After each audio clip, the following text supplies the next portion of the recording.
Not waiting for that. We have massive breaking news just in. According to our Adrian Wojnarowski, literally 4 minutes ago, tweeting this.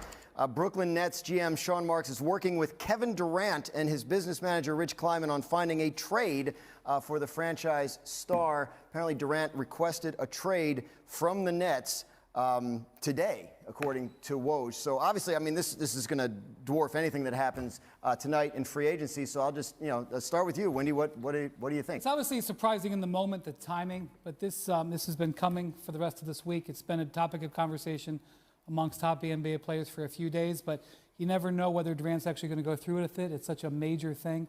I think there are a couple of things right now that I just want to say in the instant wake of this news. Number one, it appears as if the Brooklyn Nets are going to honor the request and try to find a trade for Kevin Durant. And I will tell you that teams have been working on for this contingency for the last few days. They will hit the ground running. It would not be surprised to me if it happens relatively soon. The second thing is, I believe this will also mean Kyrie Irving will potentially be on the trade market as well. I believe that they will probably trade both of them. How that can be worked out and how that all play out. The Nets didn't want status quo. They're not going to have status quo. No. And I think we're going to see a pretty significant power balance. Kevin Durant is one of the top 3 or 4 players in the league. This will dramatically affect the balance of power in the NBA. It will dramatically affect how next season and the next few seasons will play out. Kevin Durant is one of the 10 or 12 best players in the history of basketball. He's signed for the next 4 years, and he's about to be traded to another team. There are very few moments in the NBA, history of the NBA, frankly, that are bigger than this. When you talk about players of this magnitude, even at 34 years old, to be a player of this caliber, changing teams, it is a seismic moment in the league. To Brian's point about a change in the power balance, wherever Kevin Durant goes, he's not going to go to a team, in theory, that's completely devoid of assets once they trade for him. He's going to go to a team that's going to be able to contend for a championship. And we spent all week talking about the Brooklyn Nets and where they're going to be in the East. They get good players back. They can still be a pretty good team. But wherever Kevin Durant goes, they're going to be one of the 3 or 4 teams that has a chance to win the championship. And guys like this just are not traded very often. You know, when Anthony Davis was traded a few years ago, that was a big deal. That's nothing compared to Kevin Durant being traded. Dan, because he's got 4 years on his contract, his value is extraordinary because most players, star players who force trades only have a year or 2. So trading for him is trading for the rest of his prime. The other thing I'm going to say is that the Nets the Rockets have control of the next 4 Nets drafts. They either have the picks themselves or swap rights. It does not behoove the Nets to tank, to go all the way down because they don't control their draft.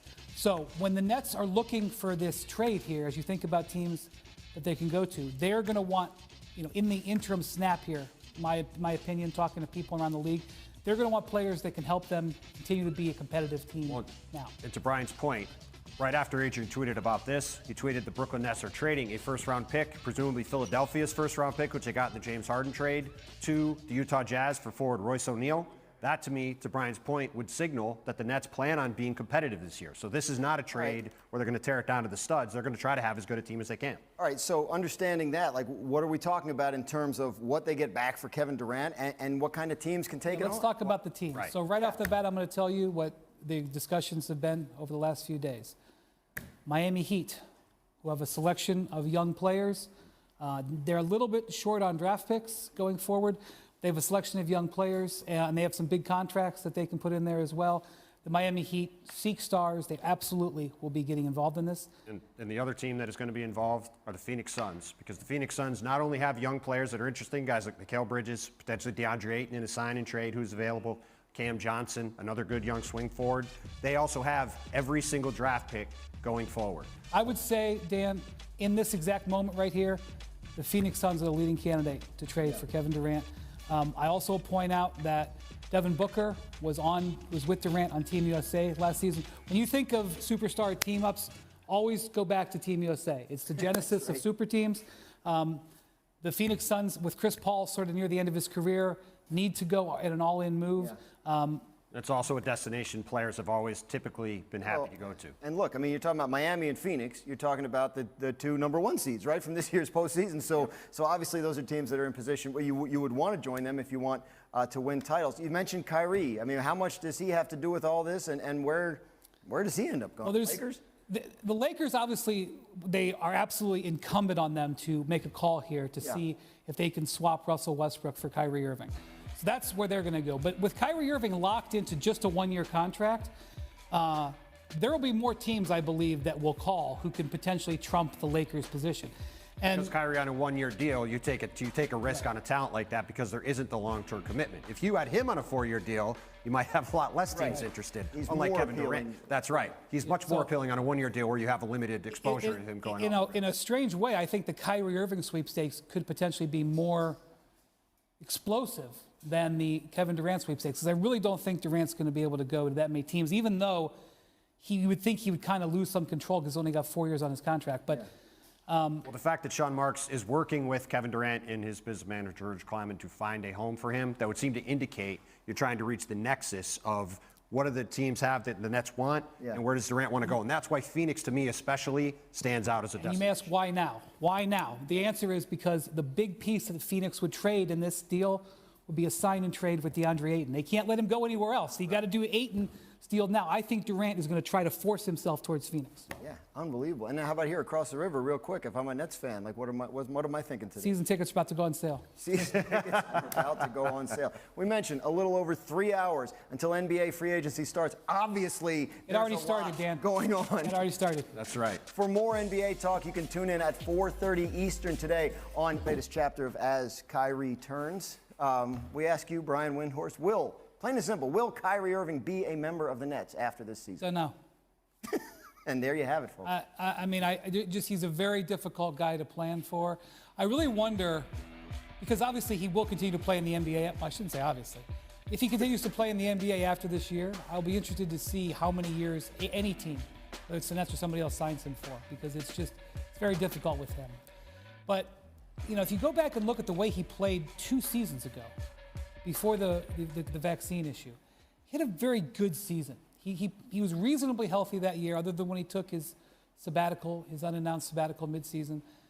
He was a 50-40-90, 50% from the field, 40% from 3, 90% from the line. That's the absolute efficiency, triumvirate there. He's the second team All-NBA guard, top 10 player in the league. Yeah, so I don't know about top 10, but... Well, I'm just saying, literally, that's the top 10 players in the league. So, I look at him and I say, he could come back and do that this year, especially if he's in a mood where he's trying to stick it to people and prove a point. I think Kevin Durant is a transcendent talent. I have for a long time. I've got immense respect for his game. I think Ben Simmons, if he's healthy, is the kind of defensive presence and the kind of versatile defensive player that is ideal for what they need. They have 2 of the best shooters, wing shooters in the league, and Joe Harris and Seth Curry. They've got an owner who's extremely wealthy and not afraid to spend money. This is a very good team. And if we can just get past the clutter, and they've got to do some work today, because you can see all those free agents. Patty Mills opted out yesterday. They would hope to bring him back, but both Bruce Brown and Nick Claxton are important pieces. They're going to be, in theory, which is the best you can do, they're going to be like a big-time team. But there's so many question marks, it's really hard to count on. Yeah, the Nets are the ultimate theoretical team, right? On paper, they're as good as any team in the league. But in actuality, Kevin Durant and Kyrie Irving have played a combined 58 games together, including the playoffs over the first 3 seasons with this team. And as Brian said, all these things look good, but let's see it actually happen on the court. What do you Once think? that happens, then I can believe in them. What kind of Kyrie Irving do you think that they'll get next year? I mean, given the fact that Kyrie Irving was cowed into taking this 1-year player option and having to pick it up because no one wanted him in his sign and trade over the past few days, except for the Lakers, who really didn't have another choice but to try to get him, I think you would expect Kyrie Irving to come in and want to be aggressive in being on the court, playing well, having the Nets do well, and as a result, having everybody be successful, both in terms of him getting a long-term deal and the Nets winning a championship. If he plays 60, 65, 70 games and the Nets win 45, 50, 55, 60 games, things probably should work out okay for Kyrie Irving long term. But as I like to say, and I said all week, the only answer to any question involving Kyrie Irving is maybe. And really, until we see him on the court, you can only just say maybe about him. No maybes. Yes or no, will the Nets win a title with Kyrie Irving on the team? No. I agree. Both saying no. We'll, of course, see what happens. Speaking of the Nets, let's play a little game now. It's called Contender or Pretender. Tim, we were just talking about the Brooklyn Nets. Are they title contenders or pretenders? They are pretenders until they show that they can actually be on the court. If these guys are on the court together, as I just said, they are a championship-level team. But We saw them here against the Boston Celtics in the first round. They looked like pretenders in that series, and then got blown off the court and swept. Until I see them actually prove it on the court, pretenders for me. Brian, the 76ers and assistant GM James Harden, are they title contenders or pretenders? I'm laughing at your hard line. Absolutely contenders. Look, I think that they're still a flawed team. And we've got to see what shooting guard James Harden is. That's the most important thing as opposed to GM. But they're going to be a much deeper and more well-rounded team than we saw in the playoffs. Definitely contenders for me. All right, how about the Los Angeles Clippers, Tim? Contenders or pretenders? 100% contenders. I think these guys are the deepest team in the NBA. They did not make the playoffs this year, but they spent this year adding pieces and using Steve Ballmer's money to make this team as deep and formidable as any in the league, particularly with long, athletic wing players, the most valuable commodity in the league. They have Kawhi Leonard back healthy, presumably, Paul George back healthy. I think the Clippers come out of the West and are in the NBA Finals and could easily win a title. Just say something about the Clippers. They quietly have been signing players to these very mid-level contracts, and they can now trade first-round picks again. They've waited long enough from the Paul George trade. There's first-round picks. If a big-time player becomes available, they are totally in position to swoop in to try to get him. Just think about that for down the line. Watching out for the Clippers on a number of fronts. A lot more NBA coming in the show as we race toward free agency. But as we mentioned earlier, we have huge